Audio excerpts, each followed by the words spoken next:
Hello, everyone. It is Thursday. We are on another edition of the MSP Initiative today.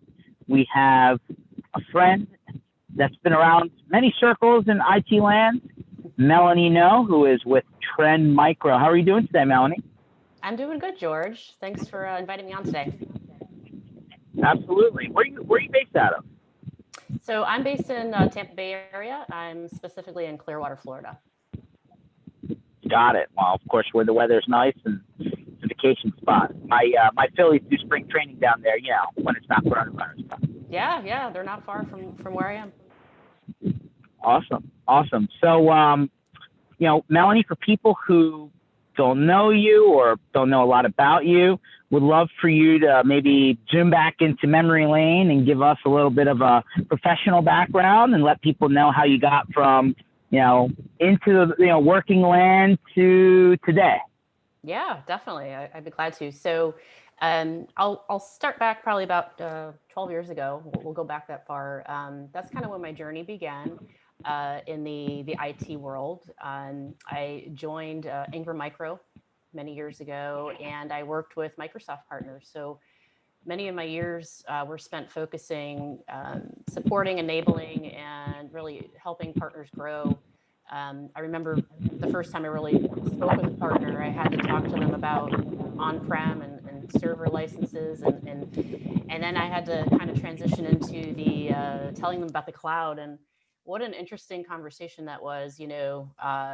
At the time it was so new, and we had to try to get them on that journey. So that was a challenge. But then fast forward a few years beyond that, then I was talking to partners and helping them migrate, their Office 365, or I'm sorry, their on-prem Exchange servers to Office 365, and getting them in that flow. So that was great.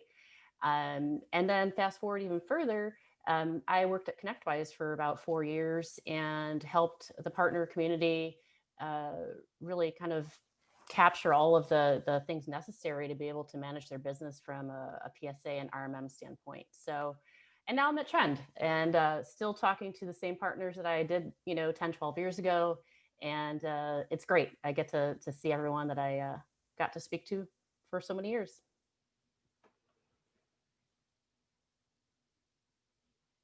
Oh, George is muted. There we go. Sorry about that. That should be better now.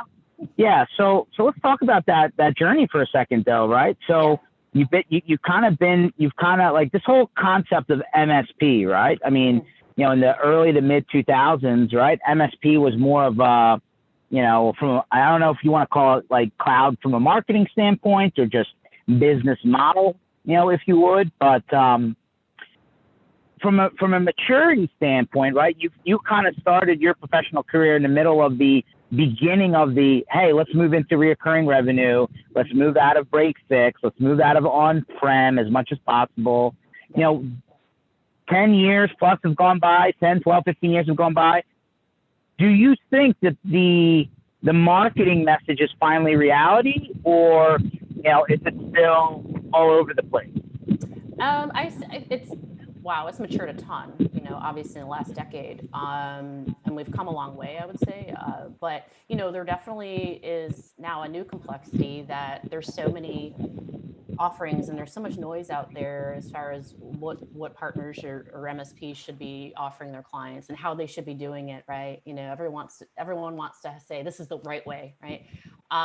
So it's really challenging for them to kind of go through all of that noise and figure out what's the best solutions that they want to package and provide to their clients, right? So now it's a different complexity. Before it was trying to get them to look at a different business model, which, wow, that was a challenging conversation, right? I think most are in the flow of doing that already, or they're progressing toward it. But now, like I said, it's just them trying to weed through what's the right offering, right? And what's the right way to do it for their clients. So let me ask you this. What are the characteristics from your perception, right? Because you've been working primarily with IT services providers for years. Mm-hmm. What separates the larger guy from the smaller guy, right? Like we always say, the rich are getting richer, the poor are getting poorer. Is there even a middle class in MSP land? I don't know. I would love to understand from your perspective how people, the people that are really growing and are considered larger, how do they really make that separation from guys who are just kind of getting by? Yeah, I think it's having the right people and resources sometimes, or leveraging the right resources.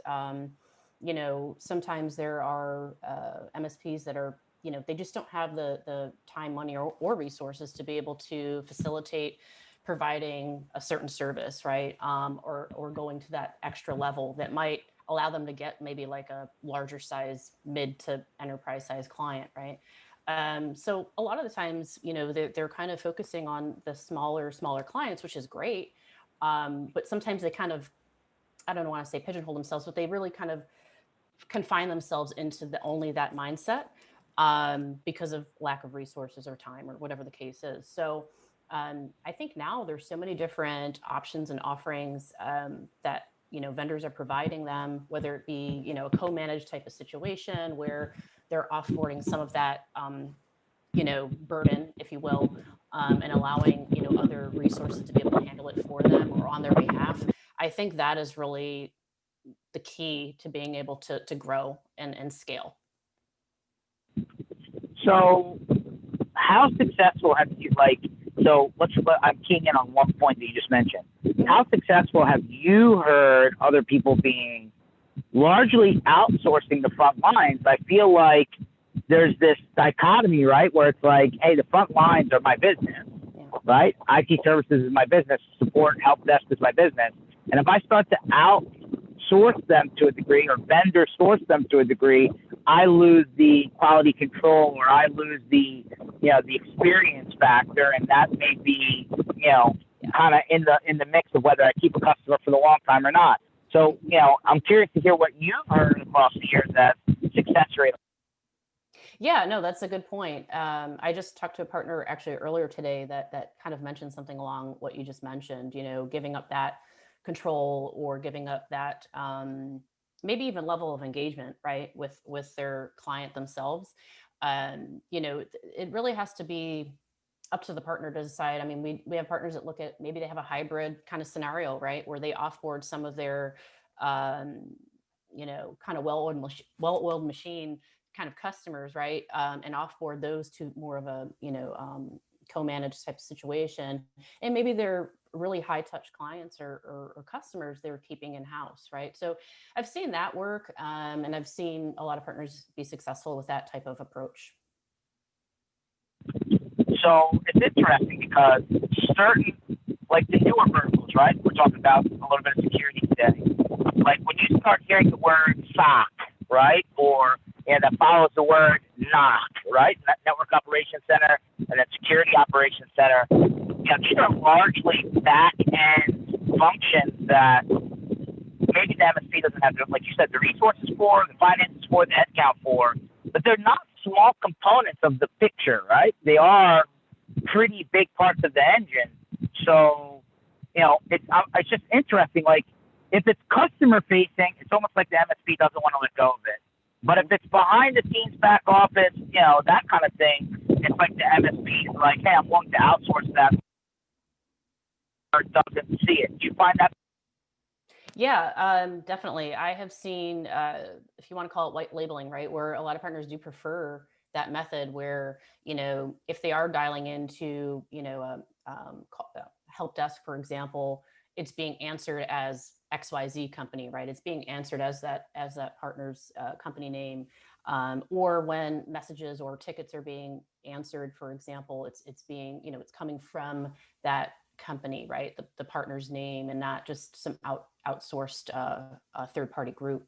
I feel that a lot of the times those type of scenarios are more attractive and more of a comfort level, right, for MSPs and partners in general.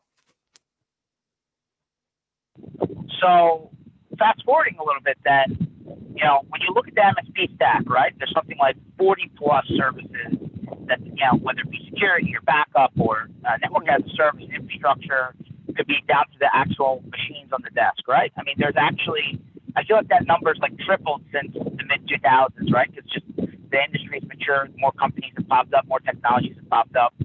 So kind of along the lines of, where you're coming from is that security has largely been at the perimeter, right? The firewall, the edge, the router, and then some sort of app or software or agent on the machine. I'm curious to see, the title of our session today is Security Beyond the Endpoint. Where can we affordably go, right? Like, listen, Fortune companies, the government, right? They got, it seems like, unlimited money, and even they're struggling to keep up with it, and they're still having the ransomwares and all the, the breaches, and we see it every day. I feel like there's just, there's like a channel that's going to be created for the news on breach today, right? One of the sub channels. But like, what does it look like today, right? Like 10 years ago, antivirus, maybe some sort of secondary engine like a malware scanner and a firewall was the base recipe, right? Yep. What does that recipe look like today? Yeah, so now today, we are looking at multi-layered approach, right? We're looking beyond the endpoint. It's not just, put a. Oh, you're losing your flag back there. Is it windy? A little bit windy, yeah. Oh man, I thought you were a little away for a second. Okay, all right, good. I'm good. Yeah, we're good. Anyway, you keep talking while I work on my tent situation. You do that. All right. Let's make sure George is good. Anyway, so now we're going beyond the endpoint, more of a multi-layer approach, right? So the endpoint is, of course, very important. And thanks, man. Appreciate it. Oh, George, are you okay now? Yeah, we're good. Keep going. So anyway, we go beyond the endpoint. So now we start looking at different layers. The secondary layer is going to be more or less, your protection of like Office 365, G Suite, maybe file sharing services and things of that nature, right? So now that's a new level because, email is obviously the number one vector that these threats kind of come through, right? So a lot of times the endpoint's great, but we have to also protect the other layers, which, the secondary layer is email. Then if we go beyond that, now we're looking more of like a XDR kind of solution. And that extra layer is really supposed to be against, sweeping and hunting and correlating all that data that you've captured from either endpoint or email threats, right? So now we have a way to really look at it from a higher level and more of a protective and proactive layer, right? So that's kind of where we're seeing it now, is really doing a 3-layer approach where it's almost necessary, if not, required in a lot of compliancy scenarios. So it's just really something that I've seen change over the last, specifically even just the last couple of years, that we've really started looking at attacking and making sure that we're protecting, those endpoints, email, and also correlating that data for reports. So okay. So just to recap, we have the endpoint security, we have email security. Can you expand further on what you mean by SDR? I think a lot of people are confused by that new terminology. Yep. Just expand on that for me. Yeah, so XDR is really, the X is kind of cross layer, right? That's what it really stands for. And it's looking beyond just endpoint email. What it's doing is it's correlating that data into more of a clear picture and story, right? Because you could be getting alerts from your endpoint protection, and then you could be getting report or alerts from your email, security protection, right? And sometimes you have those siloed in different consoles or different areas of where that threat information is coming from. XDR really goes across those layers and looks at everything that's being brought in as a threat and kind of tells the whole story, right? Okay, well this threat started with this email that Joe got, right? And then he forwarded that email to Jane, and then so it really starts to tell the whole story and correlate that data. And a lot of times from a compliancy standpoint, that is what they need, right? To see that you're protecting and really getting that deep into, where these threats originate, and how to prevent them. So one of the big challenges I think everybody's trying to understand is all of their software has some sort of reporting, monitoring, logging, but I don't know whether it's the like scene type platform, right, where it's trying to take all this logging and aggregate it into one view. Mm-hmm. It's very difficult. It's almost like, hey, everybody's putting pieces in place because they're told that's the best practice, but really when it's all said and done, they can't really follow the cookie crumble, right? They're waiting, they're hoping that they have enough shields in front of them so that somebody doesn't get through. But when something does happen and, the insurance company or some sort of security evaluator comes in and they somehow finally put the tools in place, or they have some access to a layer that we're not paying attention to, where they can find out exactly what login, what system, what computer, what user, what time, right? And it's for some reason like that's all reactive, right? How do we flip the story from reactive to in real time or ahead of the problem? Yeah. Yeah. I mean, so, there's a lot of solutions out there that can, help be more proactive in that mindset, right? One of them, with things that, like I mentioned, going beyond the endpoint, a lot of that already includes like an automatic detection and response component that allows it to remediate it in live time, right?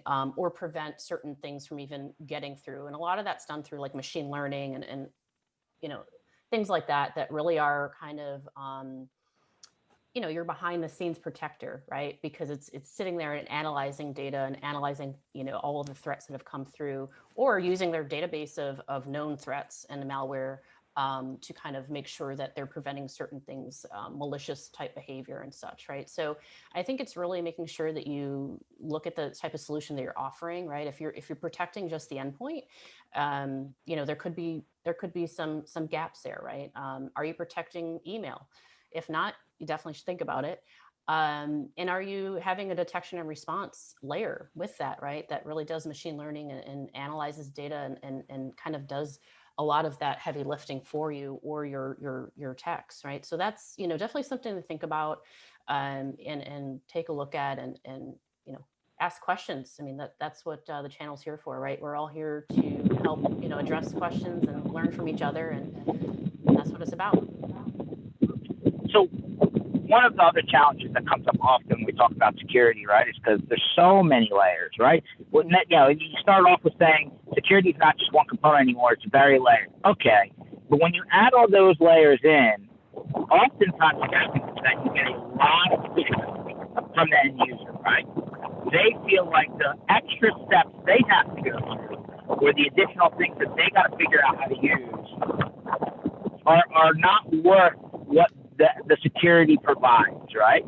How do you get to a zen place between making sure that these people aren't driving without insurance and actually them utilizing the system in a way where they aren't fighting the technology, it's actually working for them?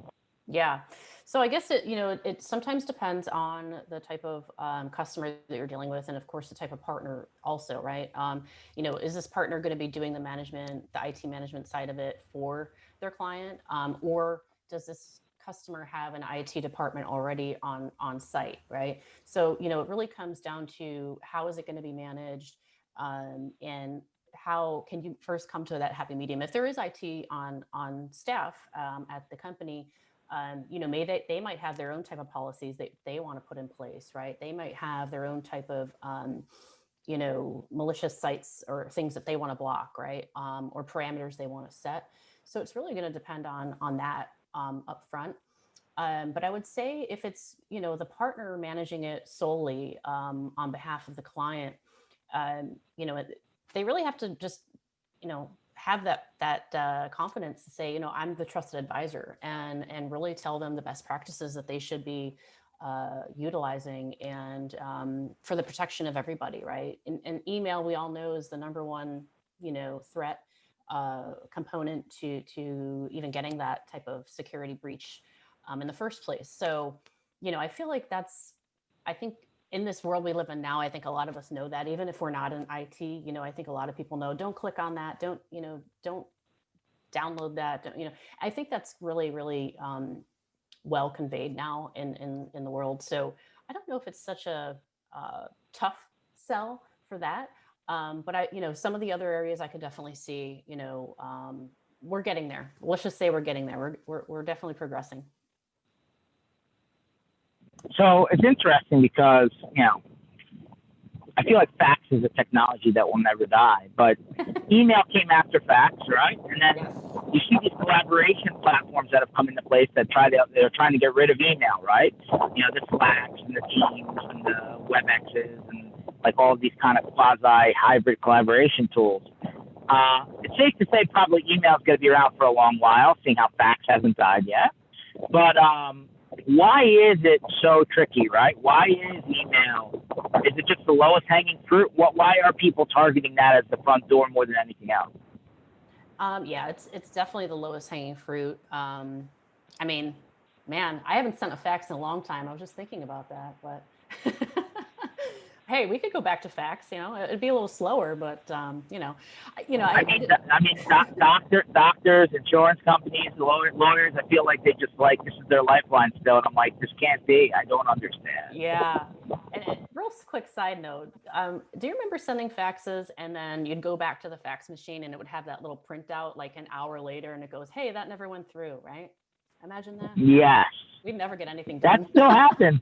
That still happens. I'm telling you, I swear it does. People actually still use the copier machine to fax.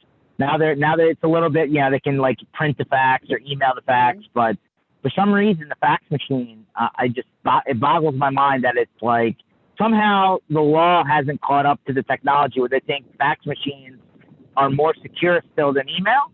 Yeah. Although we are saying email is the biggest security problem, funny enough. But the emails and faxes are still going across the same wires, right? Well, so hey, it's not as secure as you think. Yeah, Internet of Things. I mean, honestly, who knows? I mean, we might start seeing fax machines getting hacked, right? I mean, if they're connected, so we'll see. Well, there actually was an article a month or two ago where somebody got into the network via the printer and then piggybacked off the printer into the rest of the network. And you're like, oh, I thought that was a joke. But apparently it can happen. Wow. Creative. Very creative. Yikes, yikes. I forgot. I sidetracked us, so I apologize. I forgot what we were talking about. No, it just amazes me that email is, like you're not getting a computer virus in a posted mail, right? Like when somebody sends you a USB key and they convince you to plug it in. But it just seems like there's so many different things trying to help the email thing across that, I know spam didn't it's really come back around real heavy until about 2010, but now it's just, between spoofing, between bad attachments, between embedded pixels, between all sorts of stuff. Yeah. It just seems like it's the redheaded stepchild in the whole program. Yeah. I mean, you're right. I mean, I think spoofing is probably the scariest, right? I mean, I think we could all admit that. I think we're conditioned to not clicking and hovering over a link and making sure it is what it is or who's this from and things like that. I think spoofing is probably the scariest one. And unfortunately, it's happening every day. So that's the one that I think people really bank on, right? Like being able to convince someone to either provide a piece of information or, provide that financial piece of info that they need. And it's just, I guess it's easy, right? Because it's happening so often. Unfortunately, it's one of those scary ones. I think the, like I was talking about the machine learning, right? There's this really cool feature that is in one of our products, and it actually does analysis of their structure of their email, right? So over time, it learns how they write their sentences, how they structure their sentences, how they use their punctuation, how they might spell something or capitalize something. And I thought that was a really neat one because that is, one thing that could prevent like a spoofing situation, right? If it does capture that maybe this email is sent and it's being written in a way that person wouldn't speak or type, it actually will flag that and quarantine that message for time. So that might be an interesting thing to think about, when you're wanting to protect your email. For sure, different aspects like that, different features are being added every day. So really learning the solution that you have access to is key, I think.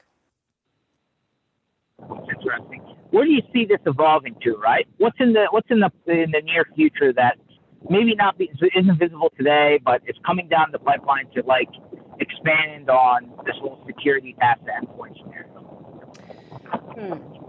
Where do we see it going today? I mean, you know, the area that it's directing to now, like I had mentioned when we first were talking, was back about kind of the co-managed situation, right?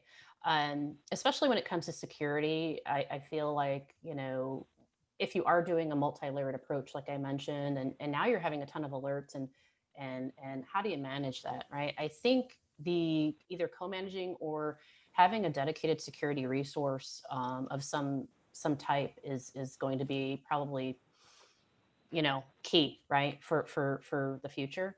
And it's going to come to a time where if you are in this MSP space and you are looking at how to provide the best solution to your client, that may be something to consider, right? Do you want to bring in-house a security specialist that to kind of analyzes this data, keeps more of like a in-house SOC, right?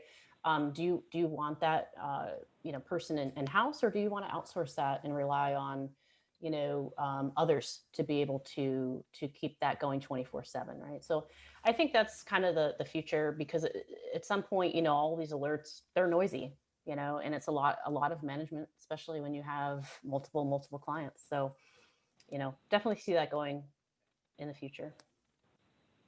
No, that's good to know. Okay. So you obviously talk to IT services, managed services companies pretty regularly, I would assume. Yep. Obviously, we've had a pretty crazy year. Yeah. I don't think anybody will disagree with that. Mm-hmm. We're like today, right? We're like October 22nd. What are you feeling as the vibe, right? Where are things like where are people at? Are they still super cautious? They're not sure where things are going, or are they super negative? Hey, I don't know. If things don't get better, or are they actually starting to be kind of positive about going into kind of in the beginning of next year? Like, where's the vibe from your perspective? Yeah, no, definitely. That's a good question. So it's funny because I feel like, 2021 has a lot of pressure, right? It's like the minute January 1st, 2021 hits, everything's going to be better, right? Like, yes, can't wait to Happy New Year, woo, I feel there's a lot of that vibe. But in all honesty, I feel like it really is getting toward the direction of people are starting to, realize that things are improving, things are getting better. There's, obviously the masks and things like that, all these things that we've been doing have been making an improvement, as much as we, might gripe about them, right? It's getting better. And I think, just talking to partners in general, with their state of their businesses and things, I think initially some of them felt a hit. I think everyone did, right? Whatever business you're in, I mean, everyone felt something, some impact negatively. But now we're seeing the upturn of that, right? We're seeing, companies flourish, actually. And especially in the MSP space, I've seen a lot of growth in a short period of time with partners that are, yes, they struggled because everyone had to work from home all of a sudden, right? And it was a big rush. But I think everyone learned a lot from that. And I think it's only helped the direction of the business today. Do you think that, a lot of people have said 2020 has fast forwarded the adoption of technology by like 4 or 5 years. Do you agree with that? Do you think that that's just, hey, these people are just sitting on it, waiting until they had a reason? Or do you actually think these end customers have finally said, okay, we get it, let's just get the job done? What is it, somewhere in between? I don't know. I'd love to hear your opinion. Yeah, to me, I think it was more or less, there wasn't a dire need for maybe the, business continuity kind of conversation, right? A lot of end users, felt like, well, I work in a small business, I work in an office, or whatever the case is. We're here every day. I don't see us ever having to, work from the road or, work from home. That's just not the structure of our business model, right? But I think us being, or even aside from that, people that had that mentality, or I don't want to say old school because that's not really, I don't know if that's nice to say, but that mentality of everyone has to be in the office to make sure they're working, and things like that. So I think those two things combined have really just changed the world, and changed that mindset. I feel like, for example, I can't tell you that I'd be at Trend Micro today if working remote wasn't a more of open concept, right? I honestly can tell you that. I feel like it's opened up a lot of doors for a lot of people in different ways, right? Myself included. So has your company already said that they're planning to keep this thing going till when? End of 2021, mid 2021? Yeah. So, for example, George, I was supposed to be probably hitting the tour bus with you and your crew and everybody else. But, we had a little bit of a travel restriction, right?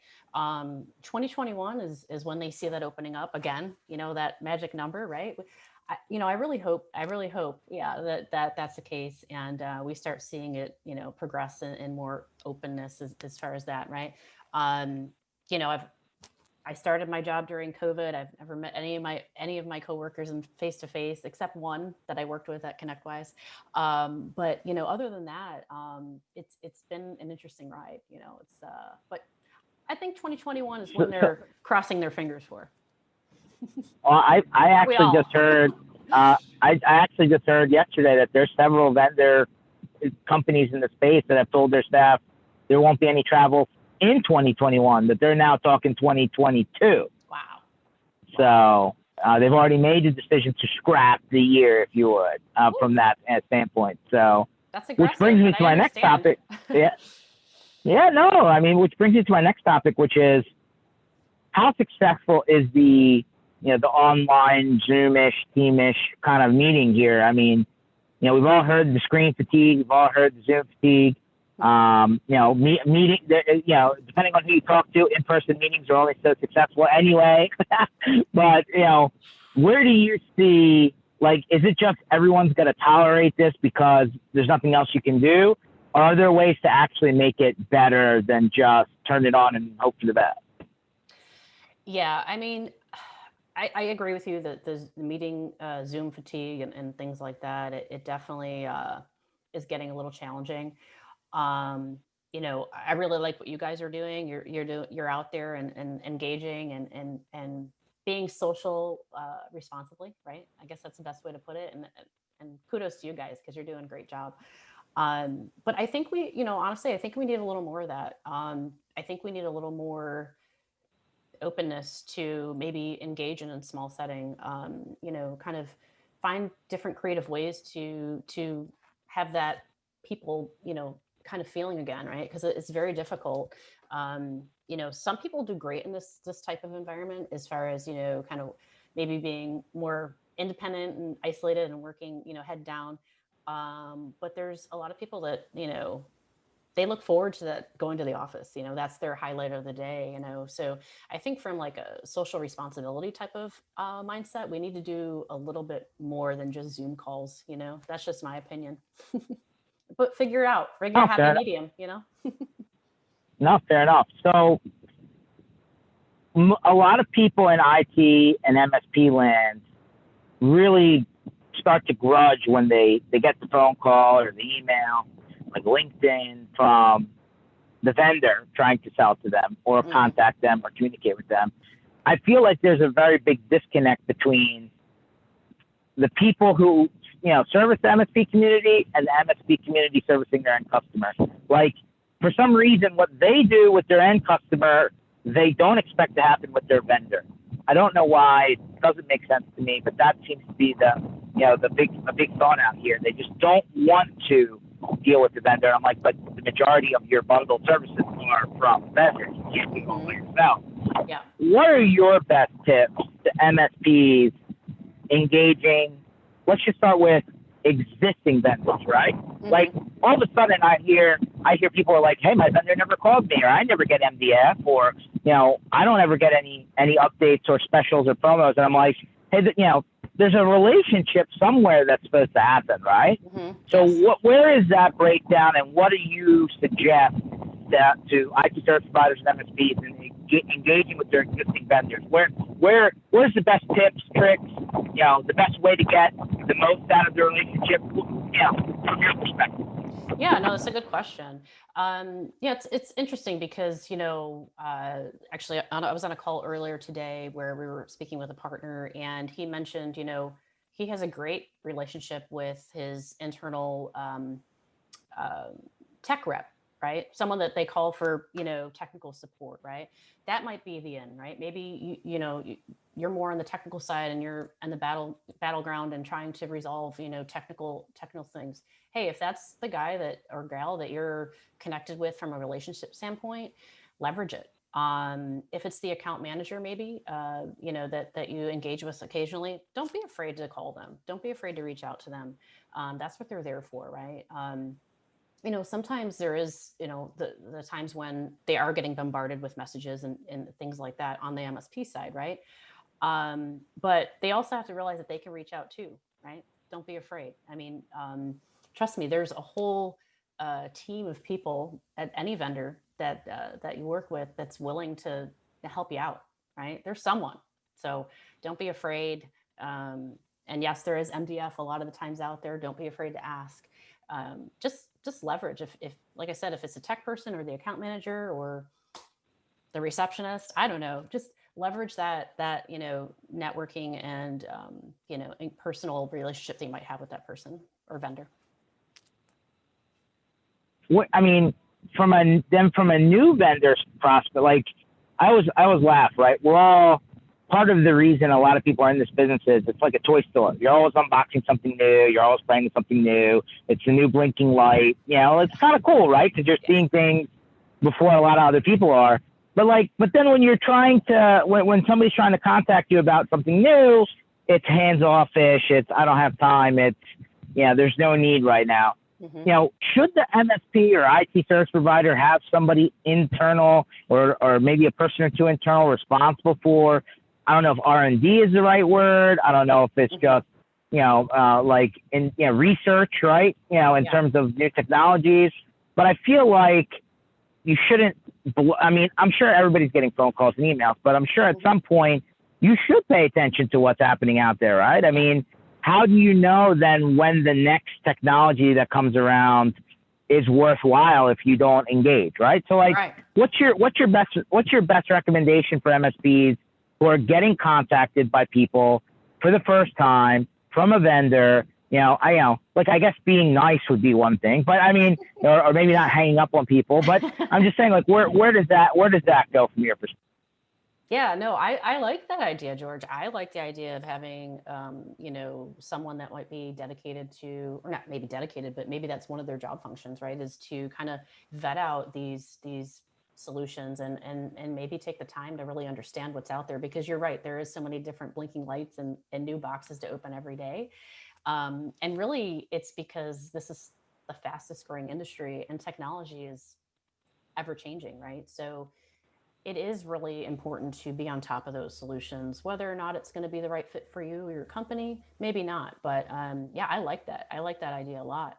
I would also say, leveraging your distributor. If you're going through a distributor, I mean, there are so many resources there. I used to work at Ingram. I was one of them. So I know how that is. I mean, there's so many there. So again, like if we go back to that question of, how do I get more engagement with my vendor, right? Leverage them too. I mean, that's what they're there for. A lot of the times they have funded heads there. They have dedicated reps. They have dedicated people, whether it be technical or, more on the business side of things. But man, there's a ton of resources there. So, So here's a good one. And since you've been on this side of the aisle for so long, I'm sure you have an opinion. What's your, where's your position on the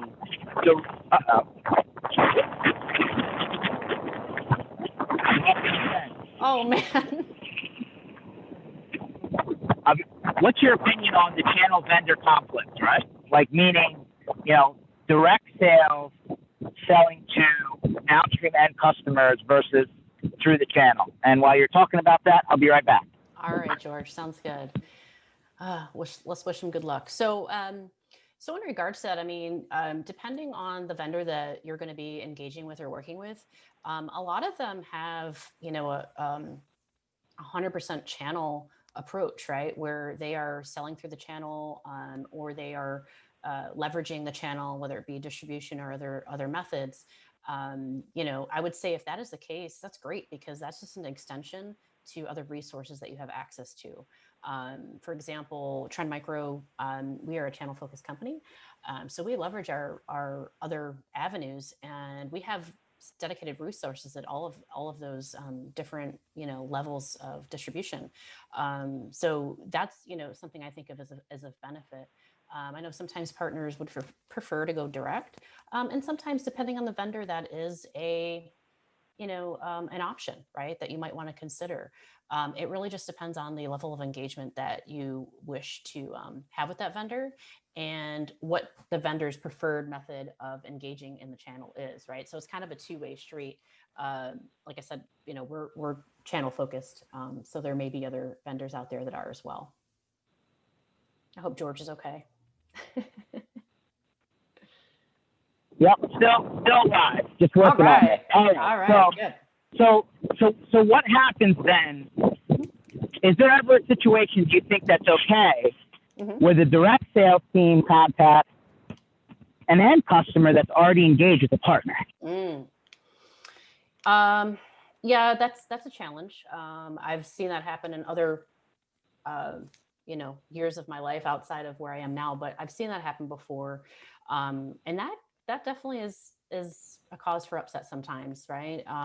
In the MSP kind of world or reseller world. How to handle that? That's a tough one. I guess that would have to be between the MSP or the partner and that particular vendor, right?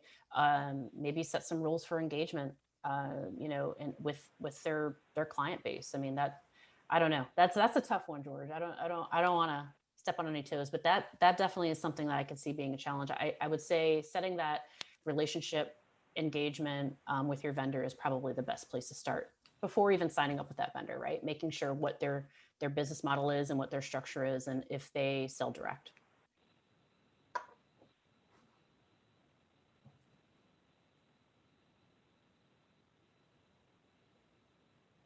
Little windy today. Wow. Okay. It's okay. All right. You're good. We're good. All I recovered. All right. I recovered. We're good. All right. So when it comes to marketing, right? How much, like every vendor has said, oh, we have marketing resources. What is it really, right? Because marketing and sales seems to be the one area where MSPs feel like they struggle the most. And so I'm curious to see how far does that go? Is it just marketing slicks? You slip your logo on there and off you go. Or does it get deeper? Leads, co-marketing, generation type activity. How far will the vendor go, in your opinion, in your experience? Yeah, there's different promotions that are run all the time. There could be a general MDF bucket that they to help with, like, maybe an event, right? I'll use that as an example. I know in one of my previous roles that was an MDF bucket that we had access to help with partners with events, right? So for example, if they wanted to do more of like a lunch and learn type of situation, right, where they were inviting potential end clients, maybe to a dedicated office, or maybe out to a lunch and doing, kind of a meet and greet type thing. There definitely is MDF for that. And I think those are the better ones, because you're actually getting engagement, more or less than just a flyer, right, with a logo on it. In my personal opinion, I've seen the ROI go much further on the in-person, engagements, or even some of the Zoom engagements. We've had great ones. We've had some really good mixology Zoom calls. We've had wine tasting, Zoom calls. So we're getting creative, right? We're getting creative in how we can still have that in-person feel, and still have just as much impact with, getting the most out of the MDF funds that we can. So, I think we're all getting a little bit creative now, and I think it's great. when it comes to lead gen, right? Well, how often does a vendor send leads to their partner? And how do they choose which goes to what? Yeah, that's a good point.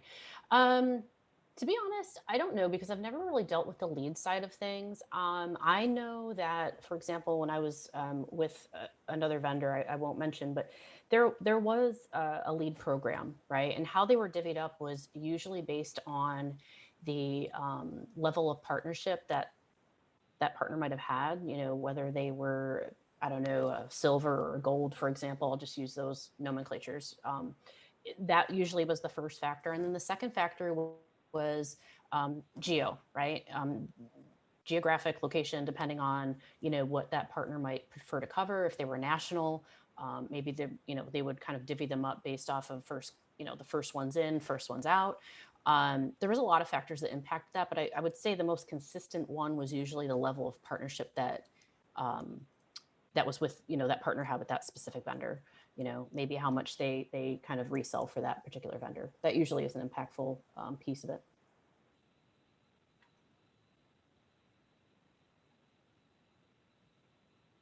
Oh, I can't hear you now, George. Sorry, forgot to unmute. So obviously, you know, from a channel program standpoint, the way that you grow is that your partners end up selling more stuff to more people, right? Right. Either existing end customers grow, or they're adding new end customers. I mean, you may maybe not have been on that side of the table, but what do you recommend, you know, for the MSP, you know, to help them prospect more, grow more, sell more? If you were to give them one or two pieces of advice or tips, what would be the first thing to come to your mind? Yeah.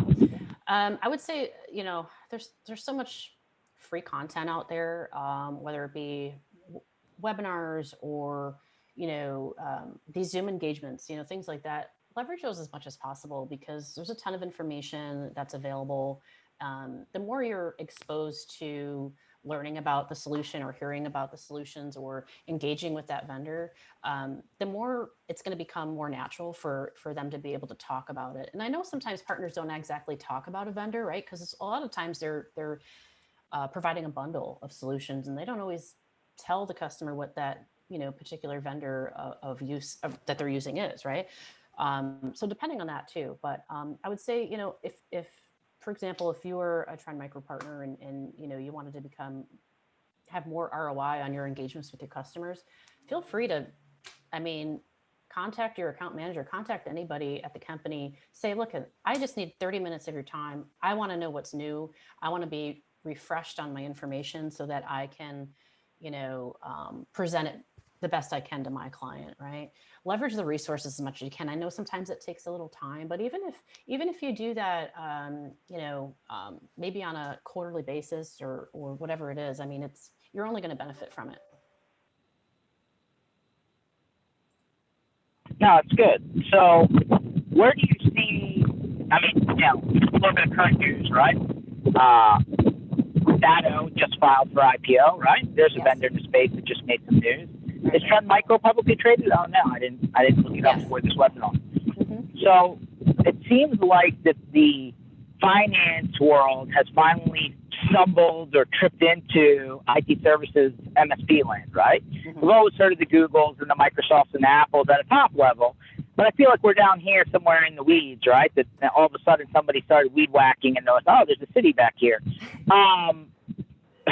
Where do you see the industry going in the next 3 to 5 years, right? Do you think that being in the MSP business is a good business to be in? Do you find that, in the next short while there's room, right? Like for it to succeed? I feel like there's a constant sandwich happening, right? You have the big guys trying to sell to everybody, regardless of whoever they are. And then you have the and then you have the small guys trying to learn, technology that may not be the easiest for them to learn, right? And there's like the shadow IT that kind of springs up because of it. And then in between, you have the IT service providers and managed services providers. Like, is the industry healthy? I mean, we see a lot of M&A going on. We see a lot of money being dumped into it. But if you're an everyday regional or, kind of metro MSP that's not, got money behind them, we started this webinar with, hey, they may not have enough resources, personnel, money, Is there runway, here from your perspective? Oh yeah, absolutely. It's funny that you mentioned, the merger and acquisitions. I mean, in the past decade plus, I've seen so many partners that I used to help manage or enable. They've sold, their businesses, and started new ones, right? So, and sometimes twice or three times over in the past, 10, 12 years. So I definitely see that becoming more of a positive kind of thing, right? I see a lot of partners doing that. And there's one I just talked to today, actually, that this is the third business they've owned, and they're doing it again, right? So I definitely think it's healthy. I think the number of resources and ability to outsource or do a co-managed situation, I think there's a solution or a way for everybody out there, whether you're just a tiny MSP that's just starting out like a startup, or you're mid-level. I think there's so many ways that you can continue to boost your business and remain healthy. I think IT in general is probably the healthiest it's ever been, to be quite honest. So I would say if you're out there, keep up the good work. It's I know it's tough, but you're doing good. Any final thoughts that you would suggest, advice, tips? Hey, here's what you should do to make it to the end of the year. Here's what I would be doing in preparation for next year. Kind of last thoughts, wrap it up and, give some advice to the MSP world.